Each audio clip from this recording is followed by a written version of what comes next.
Good evening. Tonight we are here in Une Heure avec GGK with a special guest. It's a long time since we are there in our program. We're talking about Miss Chavanese Wint, a writer who has done so much, writing about social life. So today is going to be a special program, as I said. It's going to be in English, but time to time we're going to be explaining in our language for our people.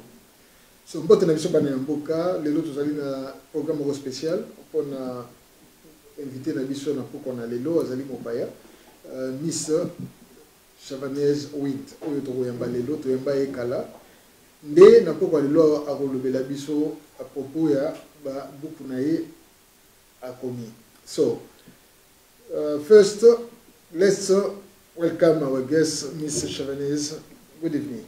Good evening. It's a nice thing to having you again tonight since the last time we saw you. So how have been things since then? It's been absolutely great. It's been a journey. I'm happy to share it with you guys and the world. So I'm really, really happy. Got the giggles right now. Okay. For the people who don't know you, because it's about a few years since you last came here. Yes. For the people who don't know you, if they have an idea about Miss Chavanese, what can you tell them about yourself? Well, Chavanese Wint, she is an author, yeah. a self-published author that has written 5 books. She's a motivational speaker. She loves to empower and lift up young people. She's the manager of her own business that's currently in the process of rising up. And she's just a simple entrepreneur. Okay.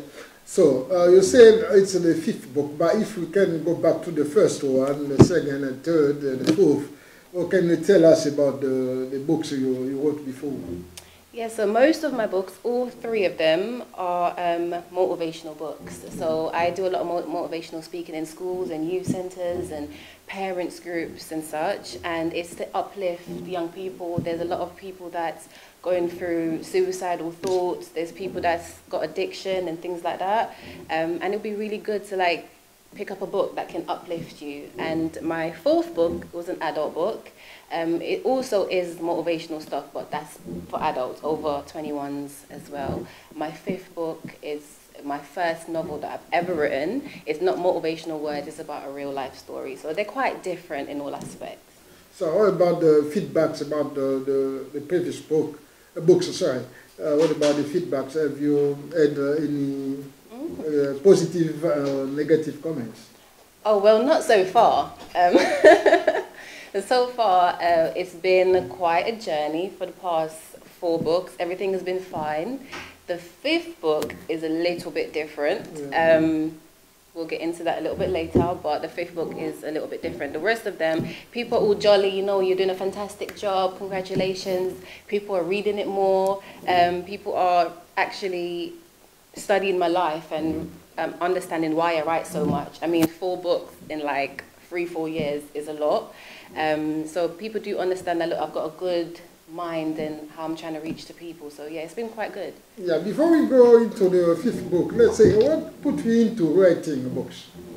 To be honest with you, I started writing when I was about 13 properly.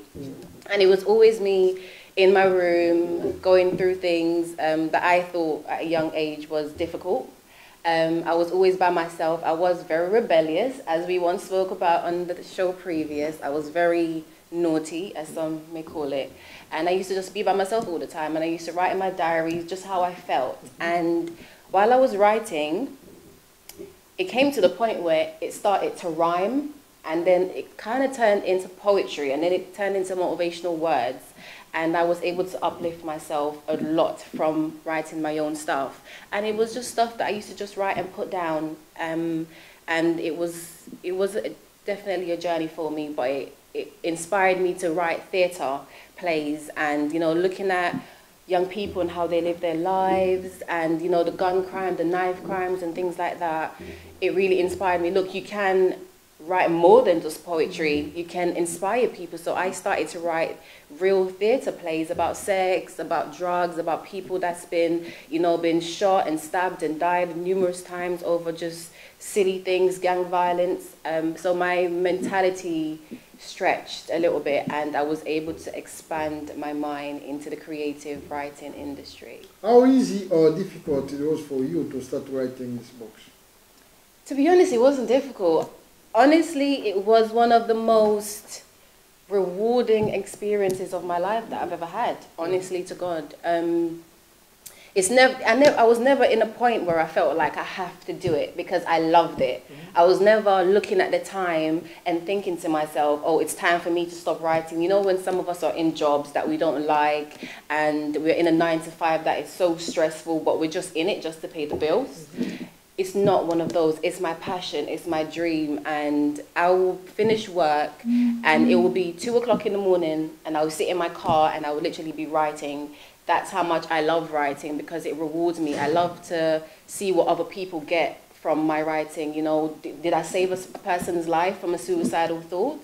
Did I stop someone from smoking and drinking? It rewards me, just like writing plays. When I write these plays, real actors portray lives, real lives of people dying, and it brings the parents closer together, it brings young people closer together, and it's just always been rewarding. I've never felt like it was difficult for me, never. Okay, for the business side of things, how are you organized? Have you go like an agent or you do it yourself?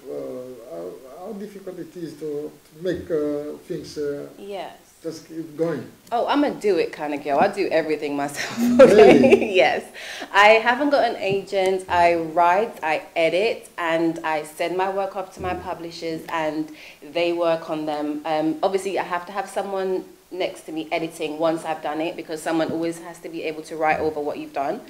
But honestly to God, it's just all been me. I've never approached an agent saying, look, can you help me get to there? Or can you, to be honest, it's just more money. And I just haven't got that. I can just really focus on myself. And it's me emailing people.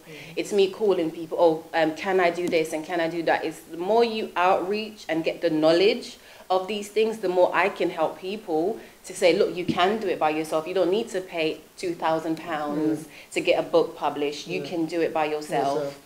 So, yeah, that was definitely a journey, and it was a beautiful one.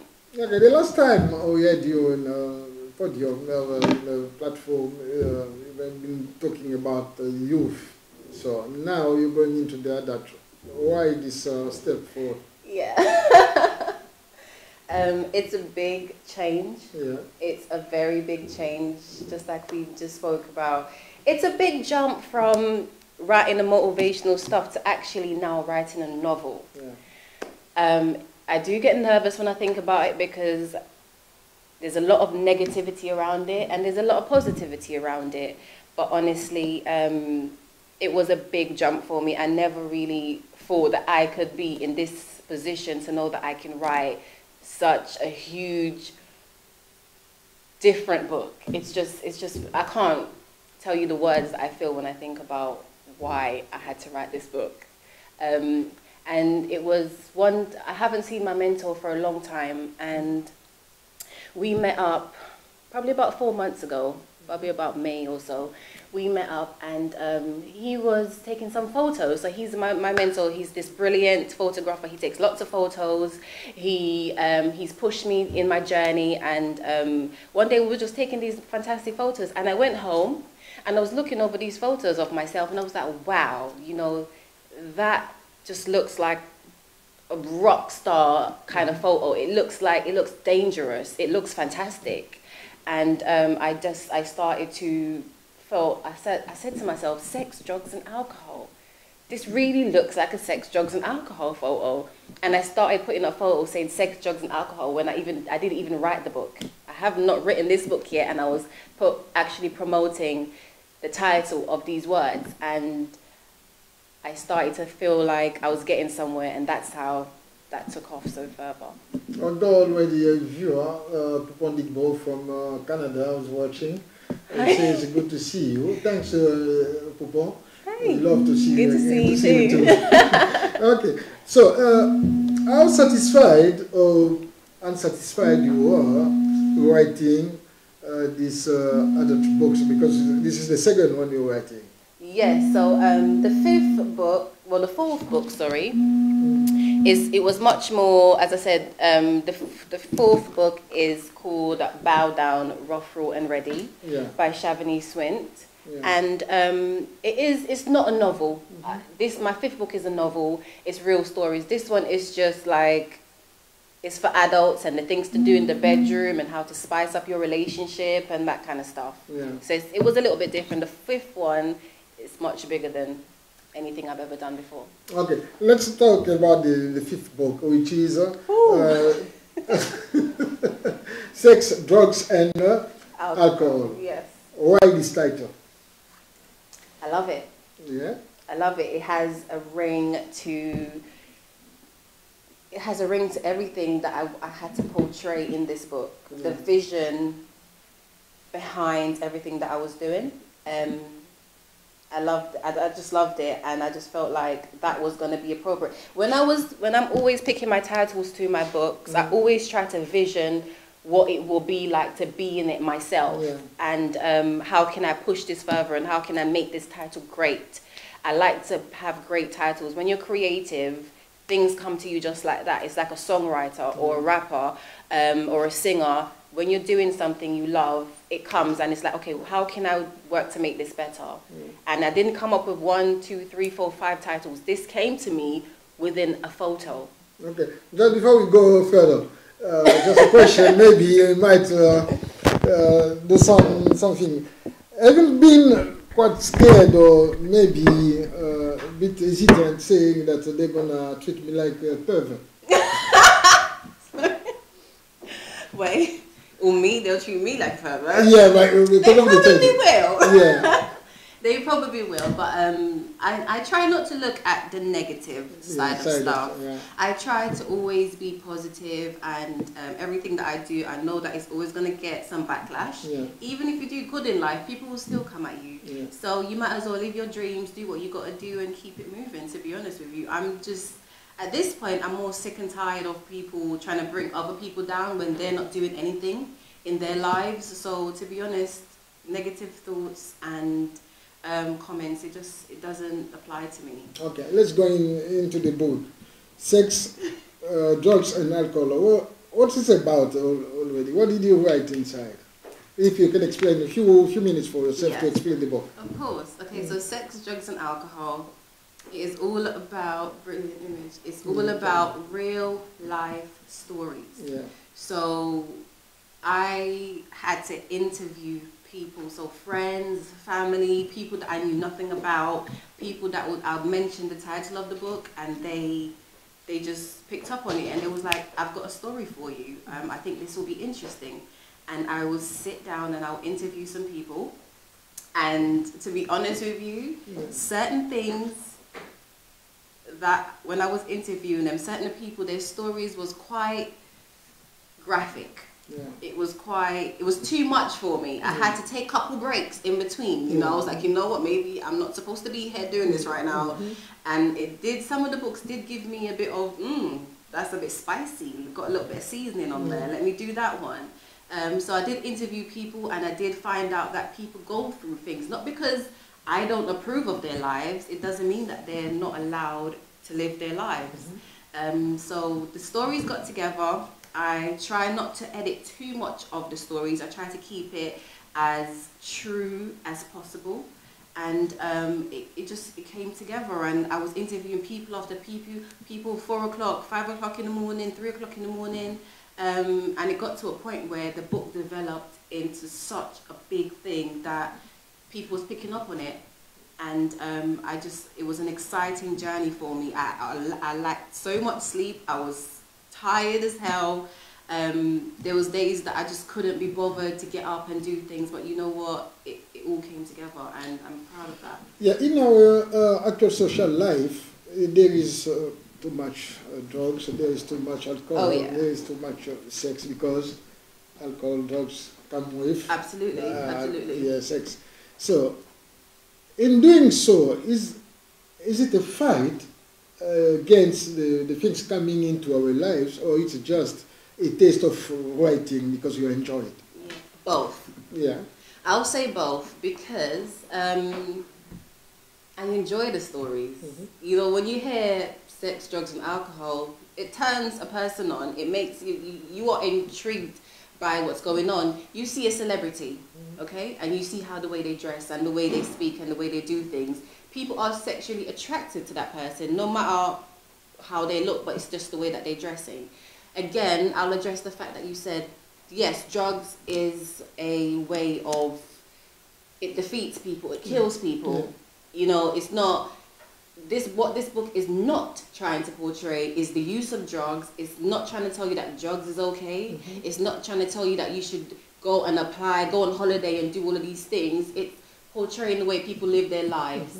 The fact that they don't want to get into that situation again. You know, it is hard for a lot of people. I mean, I've interviewed someone who was on, okay, I'll give you an example. He was on the drug Crocodile. Yeah. We spoke about earlier. What's that, Crocodile? Crocodile. Okay, so Crocodile, Crocodile is a very heavy drug. It's worse than heroin. Really? It's worse than crack. It's worse than cannabis. Yeah. It's mixed up with so many different things. Even petrol, some people will put in it. Yeah. Bleach, some people will put in it. Really? Yeah. So that they can have that 110% effect just flowing through their veins, flowing through their bloods, all for a couple of minutes high. And this drug will literally make you look like a crocodile. It will tear your skin away. Your skin will literally deteriorate. And to be honest with you, Crocodile gives you a maximum. Once you start doing it a lot, probably about 2 to 3 years to live, if that. But it's such a drug, it's so amazing to these people. They feel like it's okay, I'm addicted, there's nothing I can do about it. There's people, their legs are rotting off, their arms are rotting off, their body, their flesh. Have you seen a dead corpse, like literally rotting away? You can't even open a casket. That's how they look. So, when writing a book, like, such as this one, so you are advising people, mostly youngsters, not to go into this channel of things. Oh, absolutely. Okay. Aren't you afraid of the dealers or the organizations coming back to you, saying that you're fighting the networks? Why would it come back to me? Well, because you're such a person advising youngsters, because mostly the network, they target the youngsters before they go to the adults. So if you're telling people not to go into drugs, not to go into alcohol, there's these multi-businesses which sell things such as drugs, such as alcohol. They might target you, to eliminate you. You're not afraid of that? Afraid? Yeah. I'm black, please. I'm not afraid of nothing. honestly to God. I've been doing this for a long time. I've been in and out of schools. I've been in and out of youth centers. I've been in and out of parents groups. Nothing scares me, okay? I've been through homelessness where I've seen people got shot and killed off the streets. Like, that's died over stupid little things. My strength has grown over the years. I'm not a child. I'm trying to save lives. How can I be afraid of someone or anyone when I'm trying to save lives? I need to be fearless. I need to be able to stand up for people that cannot stand up for themselves. And there's no way in hell that I'm going to let any drug dealer or anybody else take that away from me, because this is what I've been doing. I've been trying to go around to these schools, these youth centers, trying to inspire these young people. Look, the gangs are not for you, or the drugs are not for you. They can listen, or they don't have to listen. It's your choice. In life, it's your choice. But what people need to understand is the problem is not me. The problem is not the problem. The problem is your attitude towards that problem. And once you change your attitude towards that problem, your life will change. But again, they will still attack me for trying to change the world. Look at many black people out there. Look at many people out there that's actually trying to better this world. I'm just a small person in this big and cruel world, just waiting to excel. So whether or not they agree with what I'm doing, I'm still going to be saving lives. Okay. So, mostly we make programs for our community, the Congolese community, and sometimes for the French speakers. You're not Congolese. No. Yeah. Okay. What's your involvement, or what can you add in our community by writing your books? Well, as I said, most of my books are for young people. So I am trying to get through to not just the Jamaican community. I'm going to the whites, I'm going to the Africans, the Nigerians, everybody that I'm going through. I want to touch them with what I'm doing. I've got a gift. That's what I personally think. And whether some people disagree with me, they can. I've got a gift. And certain times when God gives you a gift, you have to be able to spread that gift and let people know, look, this is me. So whatever community it is, I don't care what color you are. You could be a pig, a cat, a dog, pink, purple, whatever you are. I'm still trying to touch everybody, because every community, we all need to stand as one and help each other up. So yes, it can be for the Congolese, it can be for the Jamaican, it can be for the whites. I want everyone to stand together and be able to inspire each other and go through these journeys together and let people know you can do it. Okay. I know for sure that you're involved in the Congolese community, even though we're not going to talk about the they call it the Kivu Defense League, but we're not going to talk about that. Hello to Chairman Omai.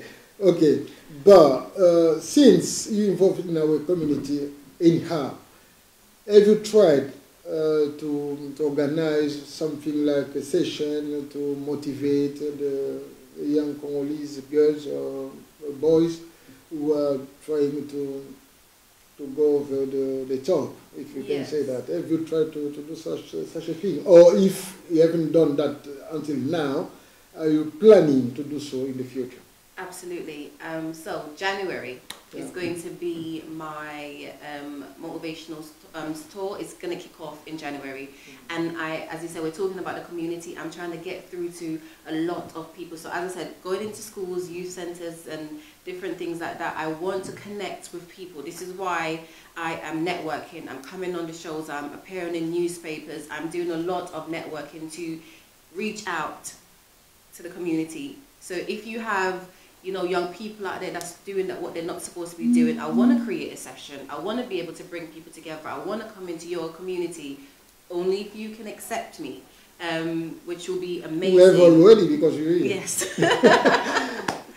There is a big problem in our community, apart from the drugs, the alcohol, the sex, everything, but there is this nerve culture in our community. Every year we lose so many youngs.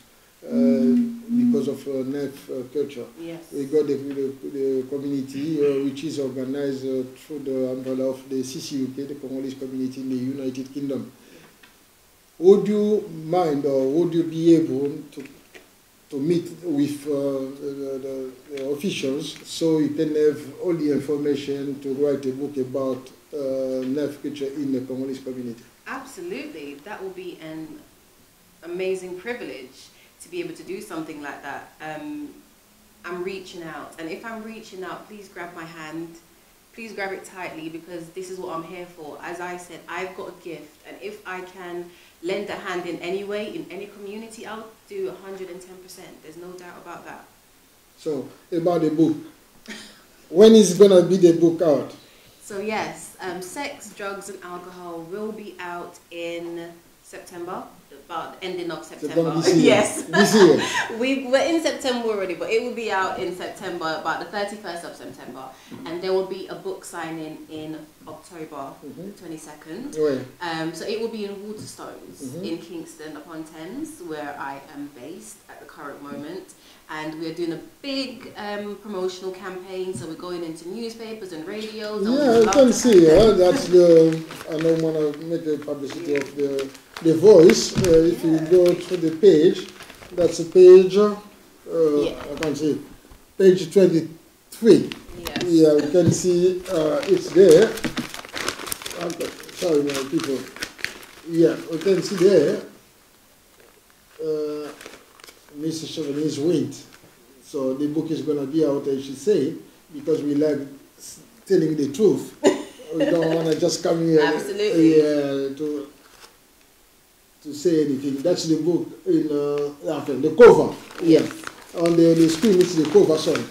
The screen is the cover, and here is the ad about the coming. Okay. So, how expensive is the book?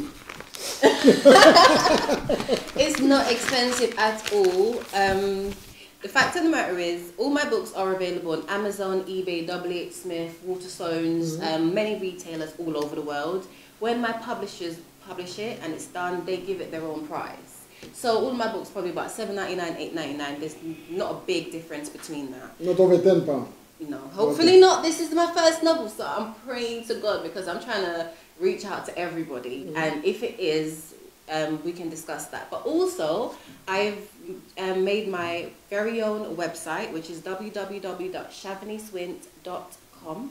And you can purchase all of my books there. You can also have discounts, learn about motivational weekly words and pictures and everything that I've been up to. So please get in touch. If you do want a book and you do want some discounts, shout me out at www.chavanesewint.com and I can send you a book, a signed book. We got like an habit of going into our shops. Have you thought about just putting few books in our different shops, the Congolese shops, so people can purchase them over the shops? Absolutely. I would absolutely agree to that. The thing is, with this book, when someone sees the image, which I know we're going to get around to, the image, I know that's going to bring a lot of people in. So I'm trying to make sure that it goes into the right community at the right time. I can't be advertising it in like churches and things like that. So it needs to be properly advertised. So if I can get a chance to bring it into the community, I'll definitely do that. I'll definitely sponsor you guys with some books and send them all over. So now about the message to our community, because of the girls living, because we've got experiences of girls just having life as you had. Yes. So just rebelling about the situation in the families, going out. From your own experience, what can you advise them not to do or what to do? First for the girls. For the girls. Because they're the troublemakers. Yeah. Sorry girls. Sorry girls. Yeah, but it's the truth, isn't it? Yeah, it's the truth. Yeah. Okay, where do I start? I think that's the question.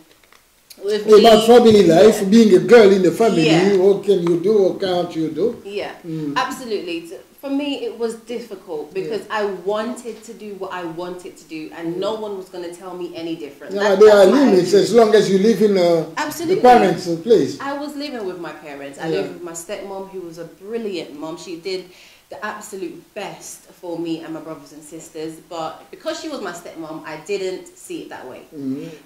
My dad, like her. No. Jealous not of, at the time. Jealous of her because of your dad's love. Not like that. It was the point of where, not that I wasn't getting enough attention, because my dad worked his arse off for all of us. He made sure that we got whatever we needed.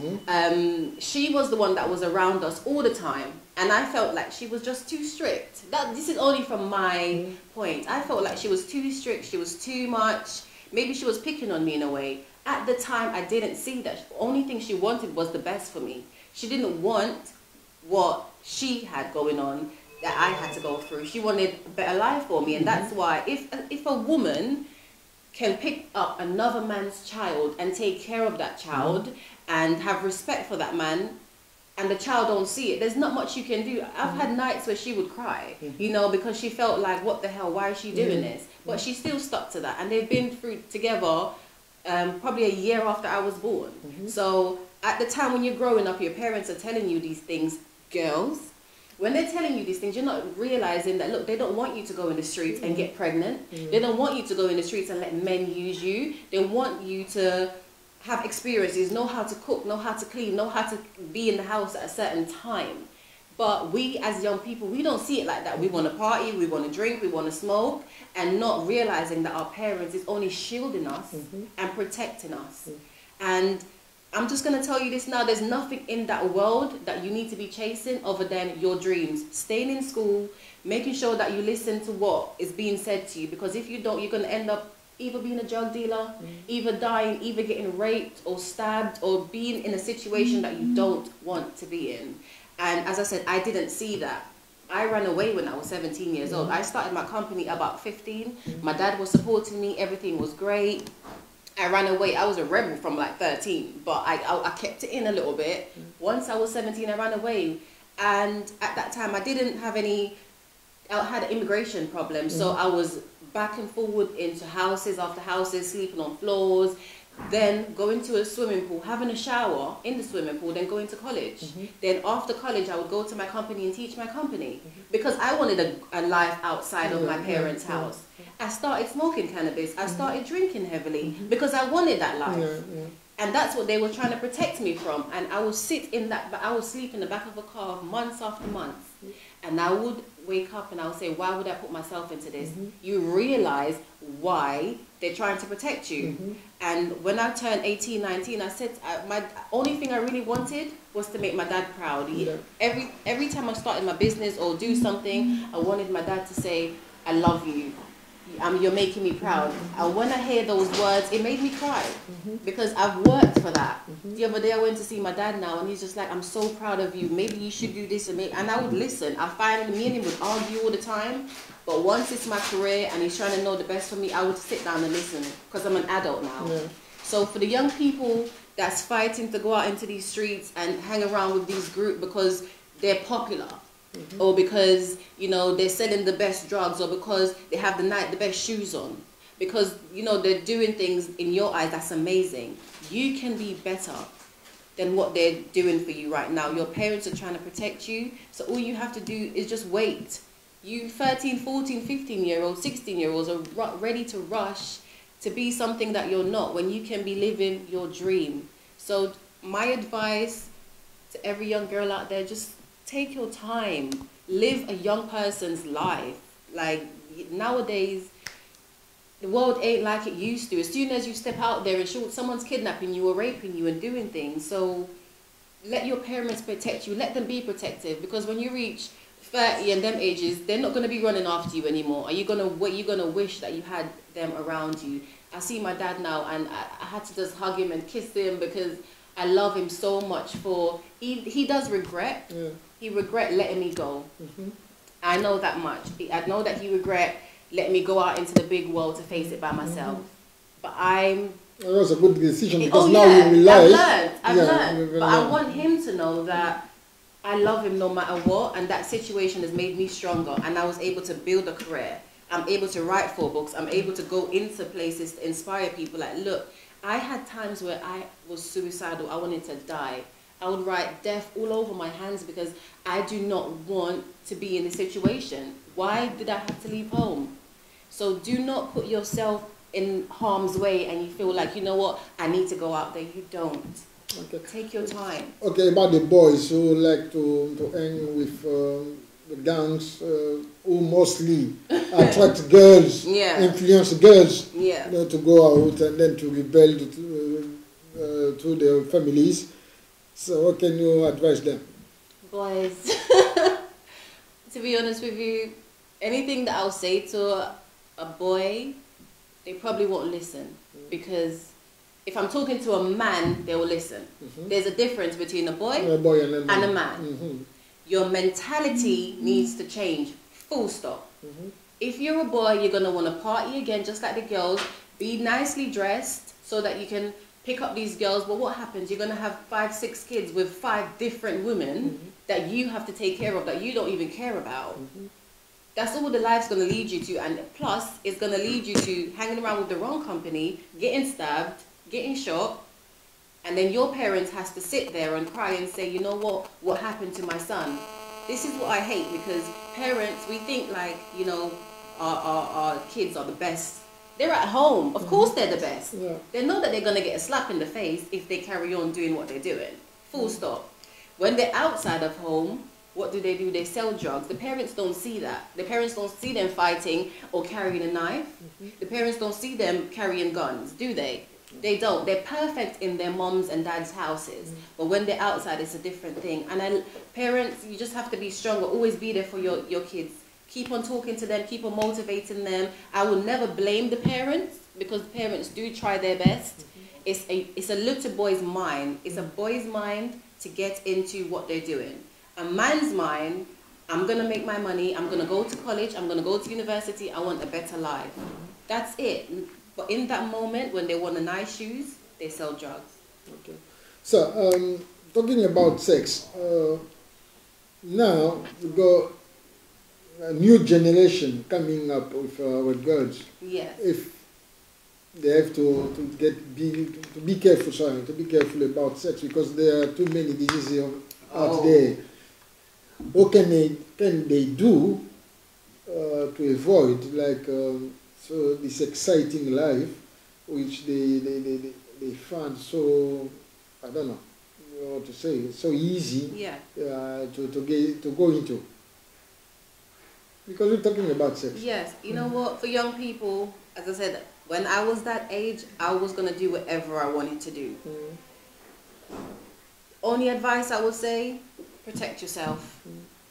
It's easy to go out there and sleep with this person because this person said, you're the most beautiful girl I've ever met. You look fantastic, or you look like this. Protect yourself, because at the end of the day, you're just going to get pregnant or catch diseases or be in a situation that you don't want to be in. And many of these young men, they don't want the kids. When the girls get pregnant, they say, I don't want it, have an abortion. And the girls still bring the child in and they blame the woman. So please, if you're going to go out there and you prefer not to listen to advice, because anyone can give advice. You can give me advice, I can give you advice, but it's up to me if I want to listen to that advice and take it in. Protect yourself, or if not, wait. The thing is, young people were in too much of a rush to get into this world of beautiful, you know, wearing the longest hair, wearing the longest nails, sleeping with the most prettiest guy, when you're only going to end up with kids by yourself and not having an education, being on benefits. Is that what you want? And that's the only way that you're going to get it. You're going to meet these guys, get pregnant, and you're going to end up on benefits.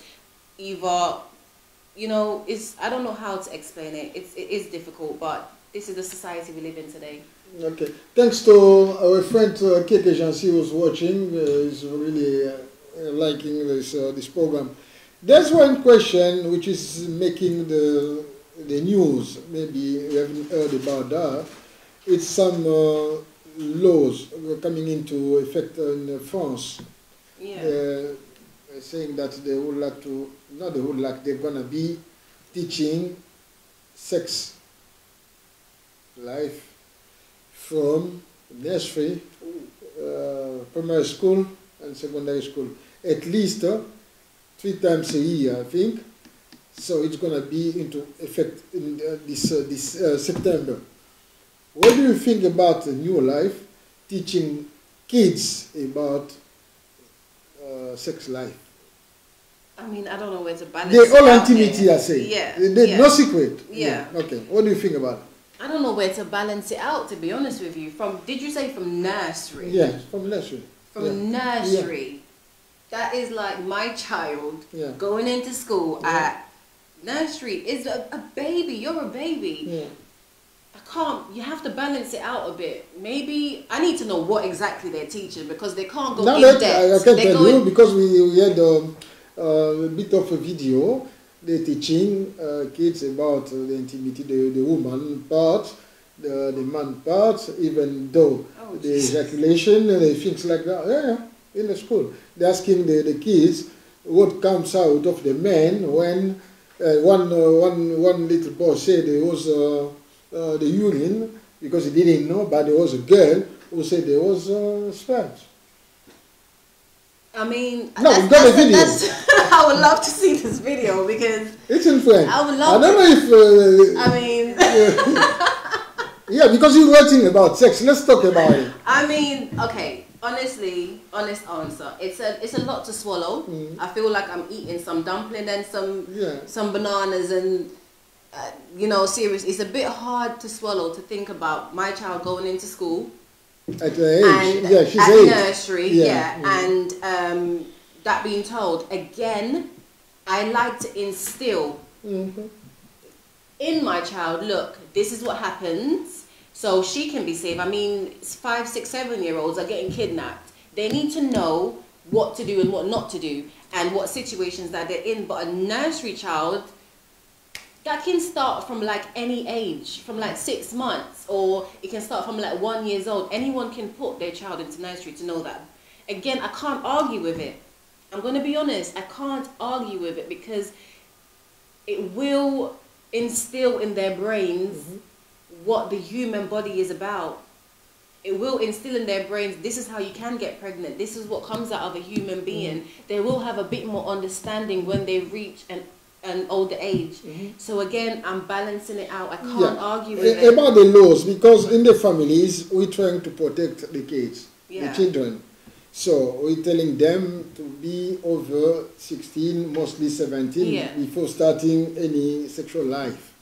So the lawmakers, they're trying to do that, even though they can arrest someone for raping, for, I don't know, what do you call it, pedophilia. Yeah.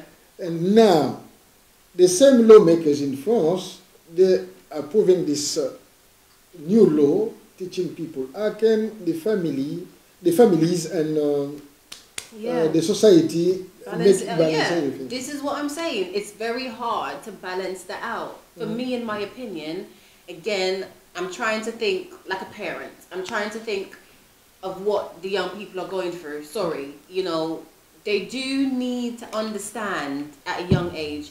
But then again, is it too young? Is it too young? Because you as a parent, you're thinking, I'm waiting for my child to go into secondary school. Maybe that's the better time. But nursery is, I still can't believe it. I need to see what happened. What do you think? I want to hear what you think about about it. I want to hear what you think about it. I think it's nonsense. It's really a bad thing. You don't agree with No, it? I don't. So that's my opinion. I don't want to get into trouble with the law in France because I mostly travel there. I don't want to give my opinion. But I don't agree, because they're the ones saying that we need to protect the kids up to 16, 17, mostly in France it's 18. So now, bringing down this sexual life to the kids, it's so confusing. I can't understand that. So people are fighting it on the social media, everything. We hope that they're going to understand that. But what so they're fighting the law. They're trying to not make it happen. Yeah. They're fighting very hard. So now, Chavanese, Miss Chavanese, as you are, I see you so excited. You seem so excited about your book. Is it the title? Is it the content? Or is it the real life you have been into? I'm excited about everything to do with this book. I'm excited because it's crazy. I'm excited because it's fun. I'm excited because it's a brilliant read. And you don't want to put this book down. That's why I'm so excited about it. And that's why I'm going so hard at the promotion and letting people know about it. There is a couple surprises within the book, just like the book cover. Many have seen the book cover there as well. That I'll let you ask that question, but yeah, it is very kinky. It is very. There's a lot of freaky stuff in there, you know. You're not just saying that for people to go and buy, or it's the truth. It's the absolute truth. I can't let people know who told me the stories because they're so real, and I don't want someone to let them know, like, look, this is the person that gave me the story. But it's quite dirty. It's very much. Just, I call some of it quite disgusting, to be honest with you, yes. Okay. So I'm quite excited. Okay, we're just going into near the end of our program. If you go a message to your father, because I see you love him so much, congratulations to you, mister, because you've done a great job. So if you got a message to him, to the family, or to the friends, and then your fans. You got the camera in front of you, just your last words. Well, firstly, to my dad, you know I love you. I love you to bits, but do not pick this book up. I'm telling you from now. Don't think about it. Don't read it. You don't even want to hear about it. But we spoke about it. You have given me some brilliant and amazing advice as what not to do and what to do. You know me already, I'm going to do what I want to do, but I do thank you for your guidance throughout all these years. Every interview I've been into, you are always one of my best topics because you are my motivator. You always tell me to always be better than you, and that is what I'm trying to do, and I hope to the bottom of my heart that I've made you proud, because I love you to bits, and I just want you to know that I'm going hard for my family, for you, and everyone around me. And I know I've disappointed you in the past, but you know I love you now. To my fans as well, everyone that's always Snapchatting me, emailing me, WhatsApping me, Instagram. I've been posting all of these things, and I've had nothing but love from my real fans, and I just want to say thank you so much. You've given me an opportunity to make this happen. For the people who has also given me your stories, you know how disgusting y'all are, I still love you. And I just want to say thank you so much to just my family and friends in Jamaica as well. My mom, who has just been absolutely amazing, Shemaine, my cousin Marsha as well, just everyone, just for your guidance. Chanel in Jamaica, I love you so much, girl. Just thank you so much to everyone. Annalise and Calvin, you're my world. And just thank you for this journey. Bigger things to come. So tune in September 31st. The book will be out, and a book signing / book launch will be in October. We thank you so much, Mr. Chavanese. We'll do our best to put you in touch with community, so you can have a few information about the knife culture we have had since about 5-6 years, losing our kids, our youngsters, our adults as well, because sometimes it's going to the family. Every year we're losing young people, young Congolese, through this knife culture. Now, I'll do my best to put you in touch with the coordinator, Kiskutuba, and the secretary, Miss Kabwe, Mike, so you can have all the information, so you can do this. For our fans, thank you so much for watching us. Miss Chavanese azali moko, azali mopaya na biso, mais azali moko ya biso, azali na community na biso. I do remember that you're fighting for the raped and killed the woman in the DRC. I remember that. Yes. Yeah. Okay. So, Mama Chavanese azali moko abundaka pe pona ba basi na biso ba viola pe ba boma na RDC, mingi na East. Mais azali wana pona Congo, donc azali mopaya te pona biso, mais azali mopaya pona maloba na biso yango na tosali émission oyo na lingala. So bo soutenir ye supporter, buy your books, and the newcomer book, which is Sex, Drugs and Alcohol. There we go. That's the right title, yes, isn't it? Yes. Okay. Bo zele yango le 31 septembre.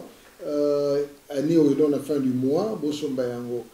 Lelo ezalaki programme spécial juste pour na rotala ndenge nini vie ya bato ezali pour na ba jeune na biso surtout na biso moko yango na tosali yango vraiment soki ozali maman ozali nini tia yango yoka yango na mwana ou bien mwana ya bisa solo ka anglais te expliquer comme ça bo solo la yango ezali une façon ya biso pour contribuer na communauté parce que expérience na ye yango na ezali expérience ya bande ko mosusu.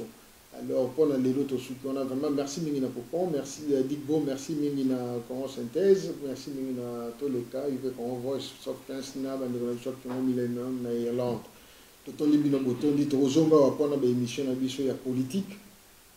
Na ba mikoleza ko ya. Maintenant le mingi invité na biso lelo ezalaki guest na biso ezalaki Miss Chavanese. So que vous contacter ye à lobby bokeni na website na e www.chavanesewint.com. Donc bobeta yango bien bobengi na Congo synthèse to ko komisela un message parce que musala na yo senga pe azala quand même na distance na bande ko mingi pona ba dérangement ba biloko marko wana. Si just to say it for her to understand, if you want to contact her, just go to the website www.chavanesewint.com or call us. We're gonna put you in touch with Miss Chavanese because we don't want people to distract her for her work of this. Merci mingi. Bino bana yamboka totondi bino botondi JG Kaoriko nde totondi lisusu chairman omari mutatindeli biso ye nande kona biso mpaka oba. Bye bye.